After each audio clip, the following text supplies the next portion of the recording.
รวมทั้งแสดงความนับถือเพื่อนสหธรรมิกนักเผยแผ่ที่อยู่ในรายการธรรมรับอรุณทุกรูปเจริญพรสาธุชนญาติโยมทั้งหลายรายการธรรมรับอรุณเป็นรายการที่นำเอาหลักธรรมคำสอนแห่งองค์สมเด็จพระสัมมาสัมพุทธเจ้ามาพบปะเล่าสู่สาธุชนญาติโยมฟังเพราะธรรมเนียมของพระพุทธศาสนาเรานั้นพระสงฆ์มีหน้าที่ให้ทำเรียกว่าธรรมทานสาธุชนญาติโยมทั้งหลายก็ทำหน้าที่ให้ทานวัตถุทานเมื่อพระสงฆ์ให้ทำคือมีการแสดงธรรมนำเอาธรรมะองค์สมเด็จพระสัมมาสัมพุทธเจ้ามาเผยแผ่ญาติโยมศรัทธาทั้งหลายก็เข้าใจในพระธรรมคำสั่งสอนเกิดความเลื่อมใสมุ่งในเรื่องของคุณงามความดีหรือที่พระพุทธศาสนาเราเรียกว่าบุญกุศลก็จึงขวนขวายในการให้ทานบำรุงพระพุทธศาสนาศาสนาพุทธเราก็จึงอยู่มาได้ 2,500 กว่าปีด้วยอาศัยธรรมทานและวัตถุทานอย่างนี้เพราะฉะนั้นรายการธรรมรับอรุณจึงเป็นอีกช่องทางหนึ่งในการที่จะทำให้มนุษย์ทั้งหลายได้เข้าใจหลักในการดำเนินชีวิตได้ถือโอกาสในการสั่งสมซึ่งคุณงามความดีหรือบุญกุศลด้วยการสดับรับฟังสิ่งอันเป็นสาระประโยชน์เรียกว่าพระธรรมเทศนาเป็นหนึ่งในบุญกิริยาวัตถุสิ่งที่จะทำให้เกิดบุญในพระพุทธศาสนามี10ประการทานามัยการให้ทานเป็นอาจินศีลไมยการรักษาศีลให้ผ่องใสภาวนาไมยการทำใจจิตใจให้มีภาวนาและ1 ใน 10ก็คือธรรมสวนามัยบุญอันเกิดจากการฟังเทศน์ฟังธรรมถือว่าเป็นการสั่งสมบุญและเมื่อฟังพระธรรมเทศนาเข้าใจแล้วธรรมเทศนาใหม่เรานำเอาธรรมะเอาสาระคำสอนแห่งองค์สมเด็จพระสัมมาสัมพุทธเจ้า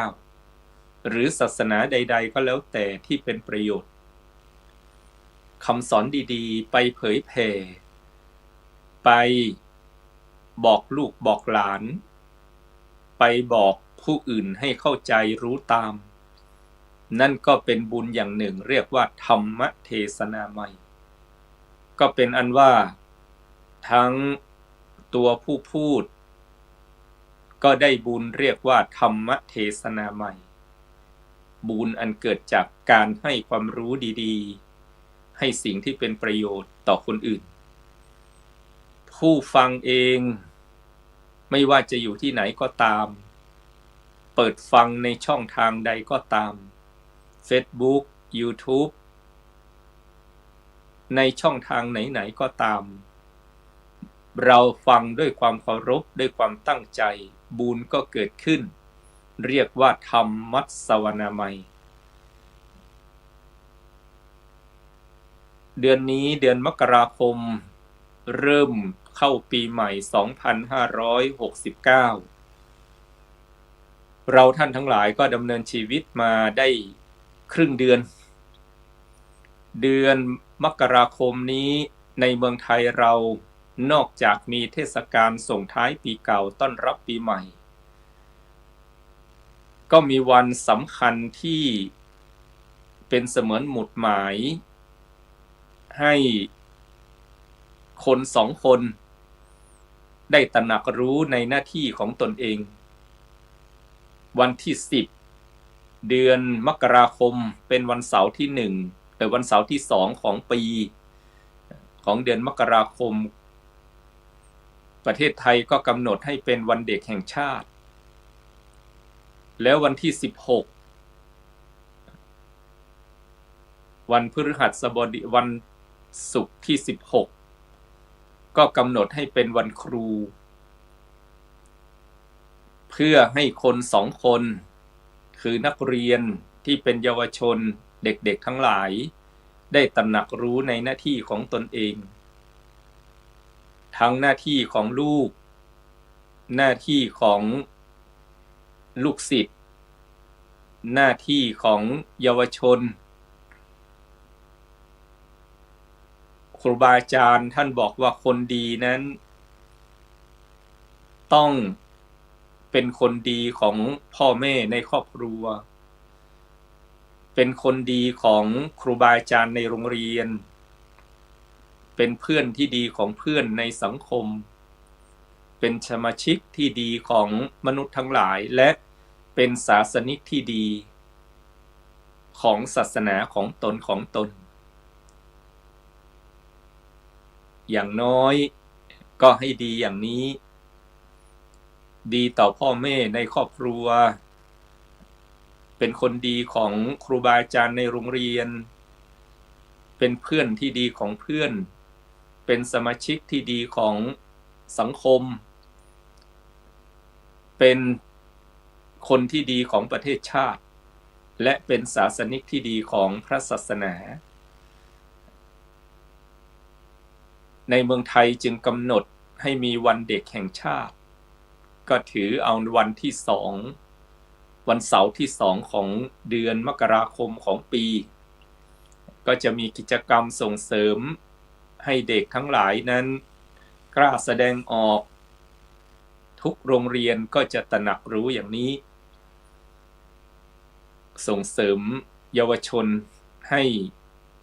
รู้จักหน้าที่วันที่16เดือนมกราคมของทุกปีก็เป็นวันครูแห่งชาติเพื่อรณรงค์เพื่อส่งเสริมให้ครูรู้จักบทบาทหน้าที่ของตนเองทำหน้าที่ของตนเองให้สมบูรณ์ยิ่งขึ้นและส่งเสริมให้ลูกศิษย์ลูกหาได้ตระหนักรู้ในพระคุณของครูเพราะครูบาอาจารย์ในโรงเรียนนั้นเป็นเสมือนพ่อแม่คนที่2ของลูกศิษย์ลูกหาก็ส่งเสริมทั้ง2ฝ่ายให้ครูบาอาจารย์ผู้ทำหน้าที่สั่งสอนลูกศิษย์ลูกหาได้ทำหน้าที่ของตนเองให้สมบูรณ์ส่งเสริมให้ลูกศิษย์ลูกหาได้ตระหนักรู้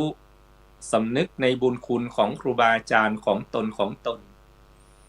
ปีนี้นายกรัฐมนตรีจึงให้คำขวัญวันครูสั้นๆว่าคนทุกคนล้วนแต่มีครูถ้าเราพิจารณาดูชีวิตของเราทุกคนเนี่ยเราจะมีครูที่มาเกี่ยวข้องกับตัวเราอย่างน้อยก็5 คน5 ประการ 1. พ่อแม่เป็นครูของลูกหลาน 2. ครูบาอาจารย์เป็นครูของลูกศิษย์ 3. บรรพชิตนักบวชเป็นครูของญาติโยมผู้ศรัทธา 4. พระบรมศาสดาเป็นครูของมนุษย์และเทพเทวา 5. ตัวเรานี้หนา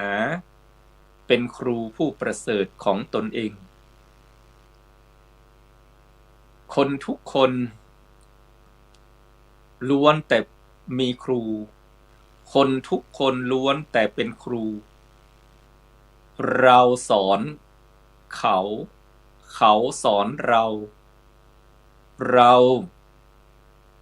สอนหรือว่าเตือนตัวเราเองด้วยที่ว่าคนทุกคนล้วนแต่มีครูกว่าที่เราจะเติบใหญ่มาได้ก็มีครูผู้สอนเราตั้งแต่อยู่ในบ้านก็พ่อแม่เป็นครูของลูกหลานไปโรงเรียนครูบาอาจารย์ทุกโรงเรียนก็เป็นครูของลูกศิษย์เราเข้าวัดไหนมีพระสงฆ์องค์ใดตั้งชื่อให้พระสงฆ์องค์ใดที่สอนหรือแสดงธรรมะให้เราก็มีบรรพชิตนักบวชเป็นครูในศาสนาเรานับถือพระศาสดาองค์ใดพระพุทธพระคริสต์พระอิสลามโดยเฉพาะศาสนาพุทธเราก็มีพระบรมศาสดาเป็นครูของเทวดาเหล่ามนุษย์และเทพเทวาดังภาษาบาลีว่าสัทธาเทวมนุษสานังครูผู้สอนเทวดาและมนุษย์ทั้งหลายที่สำคัญก็คือตัวเรานี้นาก็เป็นครูเป็นผู้สอนตนเองมีภาษาบาลีท่านที่พระพุทธองค์ทรงตรัสว่าอัตตานังธรรมยันติปันดิตาบัณฑิตทั้งหลายย่อมฝึกตนย่อมเตือนตนอัตตาหิอัตโนคติตนนั่นแลเป็นคติทางดำเนินแห่งตนก็ต้องสอนตนเองต้องเตือนตนเองคนอื่นเราก็เป็นครูของคนอื่นไม่ได้สอนด้วยคำพูดกิริยาอาการท่าทางของเราก็สอนคนในสังคมได้สอนคนอื่นได้ยกตัวอย่างเช่นพระอัสสชิหนึ่งในพระปัญจวัคคีย์ทั้งห้าบวชมาใหม่ๆเทศพูดยังไม่คล่องยังไม่ได้ศึกษาหลักธรรมคำสอนในวิธีการที่จะเผยแผ่แต่ท่านก็เป็นพระอริยบุคคลแล้วเป็นพระอรหันต์แล้วกิริยาอาการของท่านผู้ใดเห็นก็เกิดความเลื่อมใสอุปติสสะคือพระสารีบุตรเพียงแต่เห็นกิริยาอาการในการเดินออกบิณฑบาตก็เกิดความเลื่อมใสจึงตามฟังเทศจนได้บรรลุเป็นพระโสดาบันและชวนเพื่อนคือโกริตะหรือพระโมคคัลลานะเข้าสู่ศาสนาด้วยตัวของท่านจากที่ฟังอาจารย์คือพระอัสสชิก็เอาไปเล่าต่อไปบอกต่อให้กับโกริตะหรือพระโมคคัลลานะฟังพระโมคคัลลานะก็ได้บรรลุดวงตาเห็นธรรมได้เป็นโสดาบันเพราะฟังเทศหรือฟังคำพูดของเพื่อนคือพระสารีบุตรเพราะฉะนั้นคนทุกคนล้วนแต่เป็นครูซึ่งกันและกันเขาเป็นครูเราก็เป็นครูสอนเขาเราเป็นครูสอนตัวเราเองจึงกล่าวว่าพ่อแม่เป็นครูของลูกหลานเพราะพระพุทธองค์ตรัสว่าพรหมาติมาตาปิตโรปุพพาจริยาติวุจเรแปลเป็นภาษาไทยว่าพ่อแม่เป็นพระพรหมของลูกพ่อแม่เป็นบุรพาจารย์คืออาจารย์คนแรกของลูกเป็นครูที่สอนตั้งแต่เกิดจนถึงตายสอนตั้งแต่ตื่นเช้าจนถึงเข้านอนสอนครบทุกวิชามีครูคนเดียวที่สอนเราตั้งแต่เกิดจนถึงตาย สอนตั้งแต่ตื่นเช้าจนถึงเข้านอนสอนครบ3วิชาที่จำเป็นในความเป็นคน1วิชาการจริงอยู่พ่อแม่ส่งลูกไปสอนไปเรียนหนังสือในโรงเรียนตั้งแต่อนุบาล2อนุบาลอายุ2 ขวบ3 ขวบจนจบปริญญาตรีอายุ22แต่บุรพาจารย์อาจารย์คนแรกที่สอนวิชาการตั้งแต่วิชาล้างก้นก็จะล้างก้นอย่างไรให้หมดจดจากคราบสกปรกวิชาการล้างถ้วยล้างชามล้างกี่น้ำใช้อุปกรณ์อะไรบ้างล้วนแต่เป็นวิชาการที่พ่อแม่สอนตั้งแต่อยู่ในบ้านก่อนที่จะไปต่อยอดจากโรงเรียนสอนวิชาชีพวิชาดำเนินชีวิตจะเอาชีวิตรอดอย่างไรตั้งแต่สอนเรื่องของการเก็บออมเงินเพื่อเอาตัวรอดในอนาคตสอนวิชาการของการหุงหาอาหารชนิดนี้ทำให้เกิดประโยชน์อย่างไรเราก็เรียนรู้จากพ่อแม่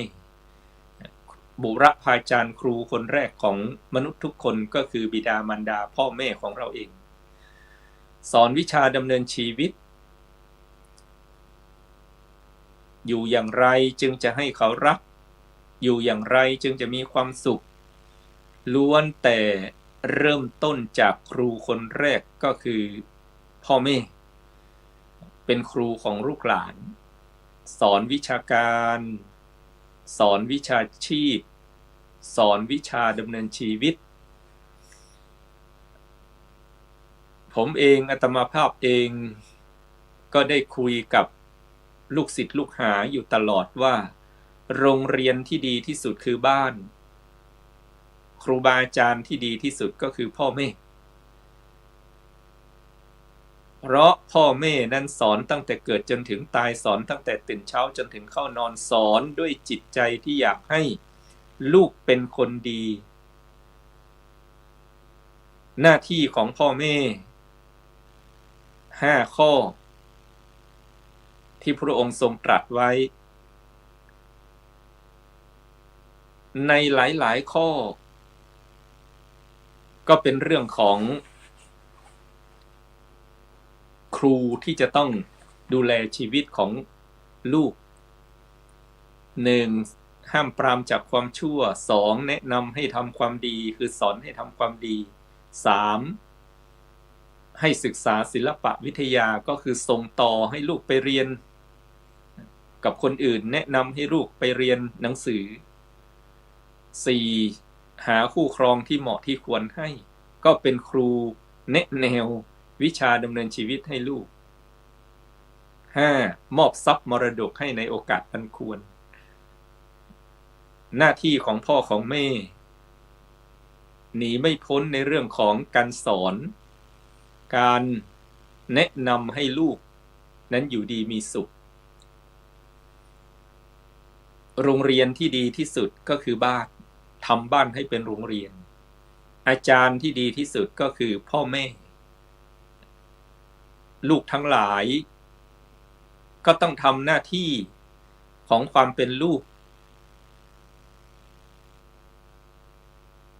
อย่างน้อยๆก็เชื่อฟังคำสั่งสอนช่วยเหลือการงานของท่านตอบแทนคุณที่ท่านมีต่อเรานั้นวันครูก็จึงชวนท่านทั้งหลายนึกถึงครู5 ประเภทนี้พ่อแม่เป็นครูของลูกหลาน 2. ครูบาอาจารย์เป็นครูของลูกศิษย์อันนี้ก็ชัดเจนเราทุกคนก็เป็นศิษย์มีครูไปเรียนหนังสือตั้งแต่อนุบาลประถมมัธยมอุดมศึกษาปริญญาตรีปริญญาโทปริญญาเอกทาง การดำเนินชีวิตไม่ใช่เฉพาะเรียนในระบบที่กล่าวมานี้เท่านั้นพระภิกษุสามเณรท่านก็เรียนนักธรรมบาลีท่านก็เรียนสวดเรียนมนต์เรียนคาถาอาคมครูบาอาจารย์สมัยโบราณก็สอนลูกศิษย์ลูกหาเป็นมุขปาฐะก็ล้วนแต่เป็นครูบาอาจารย์ก็เป็นเราเป็นศิษย์ของสำนักใดของครูบาอาจารย์ท่านใดนั่นคือครูบาอาจารย์ของเราในทางศาสนานั้นมีอาจารย์ผู้บวชอาจารย์ผู้สวดอาจารย์ผู้กวดขันนิสัยอาจารย์ผู้ใส่ใจสอนธรรมอาจารย์ผู้แนะนำพร่ำสอนประเภทของอาจารย์ของครูเนี่ยมีถึง5ประเภทอาจารย์ผู้บวชปปัจฉาจารย์เรามีอุปชฌาย์พระสงฆ์มีอุปชฌาย์ที่นำเข้าสู่ศาสนาระบบการศึกษาของพระสงฆ์จึงแน่นแฟ้นเพราะสัตถิวิหาริกบวชกับครูบาอาจารย์ท่านใดอันเตวสิกอยู่กับครูบาอาจารย์ท่านใดก็มีหน้าที่ปรนนิบัติครูบาอาจารย์ครูบาอาจารย์ที่เป็นพระอุปชฌาย์นำกุลบุตรเข้ามาบวชในศาสนาก็รักเหมือนลูกดูแลเหมือนหลานเวลาที่บวชพระอุปชฌาย์ก็ให้โอวาทว่าบัดนี้เมื่อเธอเข้ามาขอนิสัยอยู่กับเรากับเธอหมายถึงพระอุปชฌาย์กับผู้บรรพชาอุปสมบทนั้นเป็นเสมือนพ่อกับลูกเป็นภาระดูแลซึ่งกันและกันอันนี้อาจารย์ผู้บวชอาจารย์ผู้สวดพระกรรมวาจาจารย์ได้สุนาตุเมพันเตสังโฆรับเข้าสู่หมู่คณะด้วยการสวดยัตติจตุถกรรมถึง4 ครั้งจึงจะมาเป็นภิกษุในศาสนาได้เพราะการสวดกรรมวาจาอาจารย์นั่นก็เป็นอาจารย์ผู้สวดอาจารย์ผู้กวดขันนิสัยอนุสาวนาจารย์ที่ได้เป็นคู่สวดในวันบวชก็เป็นอาจารย์ของเราอาจารย์ผู้ใส่ใจสอนธรรมโอวาทาจารย์อาจารย์ผู้แนะนำพร่ำสอนเพราะฉะนั้นครูบาอาจารย์ก็เป็นครูของลูกศิษย์บรรพชิตนักบวชเป็นครูของญาติโยมผู้ศรัทธานักบวชในพระพุทธศาสนาเฉพาะเมืองไทยก็มี 2-3 แสนกว่ารูปหน้าที่ของท่านที่มีต่อญาติโยมก็คือห้ามปรามจากความชั่วแนะนำให้ทำความดีเหมือนพ่อแม่ที่สอนลูกสอนหลานพระภิกษุสงฆ์องค์สามเณรทุกรูปท่านก็ตระหนักรู้ในหน้าที่ด้วยการศึกษาเล่าเรียนพระธรรมวินัยคำสอนของพระบรมศาสดาสัมมาสัมพุทธเจ้าแล้วนำมาเผยแผ่ด้วยรูปแบบต่างๆบวชมาวันแรกท่านก็ต้องศึกษาเล่าเรียนคำสอนพุทธเจ้าในรูปแบบของพระพุทธมนต์พระพุทธมนต์ก็คือคำสอนขององค์สมเด็จพระสัมมาสัมพุทธเจ้าในสมัยครั้งพุทธกาลนั้นพระองค์ทรงตรัสด้วยภาษามคธหรือภาษาบาลีชาวบ้านในชมพูทวีปส่วนมากก็จะรู้ภาษามคธพูดกันด้วยภาษาบาลีซึ่งสมัยก่อนคือภาษามคธีภาษาเป็นหลักเขารู้กันแค่ขึ้นคำว่านะโมตัสสะภะคะวะโตอะระหะโตสัมมาสัมพุทธัสสะไม่ต้องแปลเป็นภาษาไทยเหมือนเราเขาก็รู้ด้วยภาษาที่เขาพูดกันสมัยนั้นนะโมอันว่าความนอบน้อม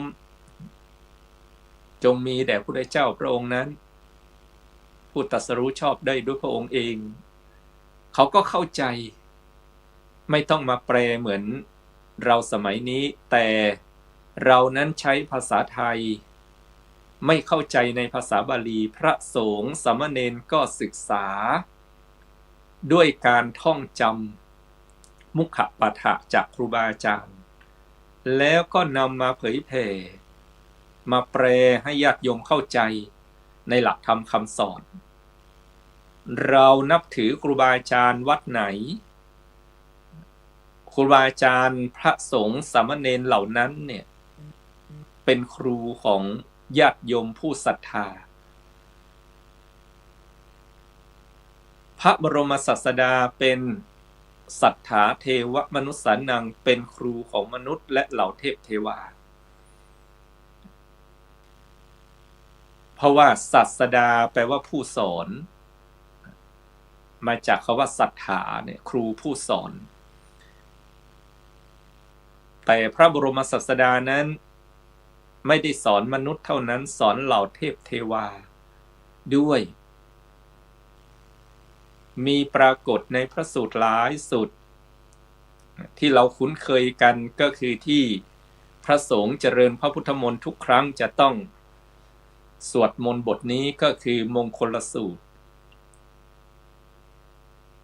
ที่มาของมงคลสูตรก็เกิดจากเหล่าเทพเทวาได้ไปถามปัญหาเรื่องมงคลกับองค์สมเด็จพระสัมมาสัมพุทธเจ้าองค์สมเด็จพระสัมมาสัมพุทธเจ้าก็แสดงเส้นทางชีวิตที่จะเป็นมงคลเริ่มจากอเสวนาจะพาลนังการไม่คบคนพาลเสวนาบัณฑิตานันจะสวินเสวนาสังสรรค์บัณฑิตชีวิตที่ดีต้องเริ่มต้นจากหลีกหนีคนพาลแล้วก็แสวงหาบัณฑิตก็คือหาครูบาอาจารย์ที่ดีพระบรมศาสดาเป็นครูของมนุษย์และเทวาทั้งหลายตัวเรานี้นาเป็นครูของตนเองตนเตือนตนไม่ได้ใครจะเตือนมนุษย์ทุกคนต้องเป็นครูของตนเองคือสอนตนเองสอนให้ตนเองนั้นประสบความสำเร็จเพราะไม่มีใครดึงเราขึ้นสวรรค์ไม่มีใครดันเราลงนรกได้นอกจากตัวของเราศึกษาเรียนรู้แล้วลงมือทำด้วยตัวเอง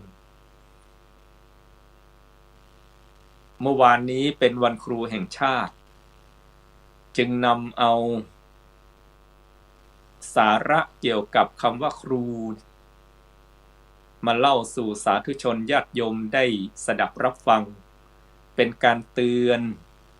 ให้ลูกศิษย์ทุกคนนั้นน้อมรำลึกนึกถึงคุณของครูบาอาจารย์ทั้ง5ประเภทและครูบาอาจารย์ก็จะได้ตระหนักรู้ในหน้าที่ของตนเองให้สมบูรณ์ยิ่งขึ้นพ่อแม่เป็นครูของลูกหลานครูบาอาจารย์เป็นครูของลูกศิษย์บรรพชิตนักบวชเป็นครูของญาติโยมผู้ศรัทธาพระบรมศาสดาเป็นครูของเหล่ามนุษย์และเทพเทวาตัวเรานี้นาเป็นครูของตนเองคุณธรรมของศิษย์คือกตัญญูคุณธรรมของครูคือเมตตาศิษย์ประสบความสำเร็จเป็นความดีของเขาศิษย์โง่เขาเป็นความบกพร่องของครูบาอาจารย์ต่างคนต่างทำหน้าที่ลูกศิษย์ก็ทำหน้าที่ของลูกศิษย์ลูกหลานก็ทำหน้าที่ของลูกหลานชาวบ้านก็ทำหน้าที่ของชาวบ้าน